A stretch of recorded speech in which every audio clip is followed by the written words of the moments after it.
Hello guys, Joel here with a look at the Yuphoria. U is a subsidiary of Micromax in India and it's powered by Cyanogen 12 OS. This box is quite basic packaging. It supports 4G. It's a Qualcomm Snapdragon 400 processor. Snapdragon, okay, and it has the Cyanogen 12, 4G LTE, enhanced audio, and Gorilla Glass 3. That's a processor. Processor is a Qualcomm Snapdragon 410 with 1.2 GHz ARM Cortex 64-bit. It has Adreno GPU. It is 16 GB storage with 2 gigs of RAM. It has a back camera of 8 megapixel and 5 megapixel. Comes with Lollipop pre-installed, and let's just look over the phone. This is the phone itself here. It supports a 5-inch HD screen with camera, supports 8 megapixel shooter and a 5 megapixel shooter. It has a flash and the ring, which you call satin ring. Has quite good loudspeaker, and the form factor is quite like a block.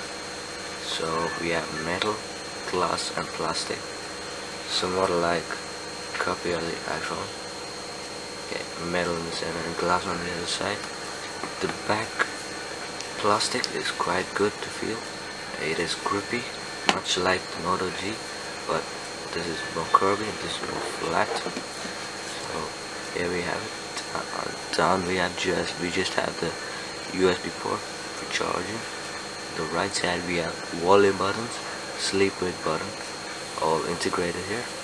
Top we have a headphone jack and loudspeaker at the back. Gorilla Glass 3 here. So going on with the review, build quality is quite good. It comes pre-installed with Lollipop. Quite very responsive screen over here. Quite the faults are only with the Cyanogen OS. We'll get to that later. So going with the Geekbench.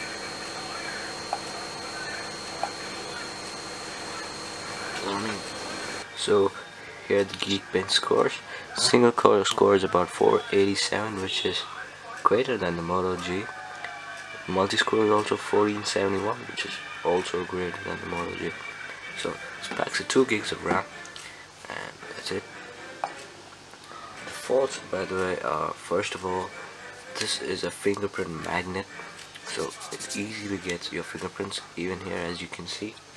Then the camera is great in general conditions, but not indoors, so that's an issue. Then Cyanogen nodes tap to wake. That is also a great feature on this, but as of my testing, it works for the first 2 days you activate it, and then it doesn't. And then the proximity sensor, once you keep in your ears, it sort of gets disabled, so the screen switches on and off while you're calling, which tends up to go into hold.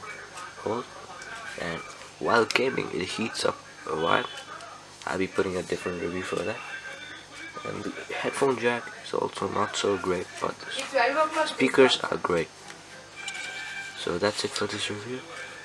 Check it, man. Peace.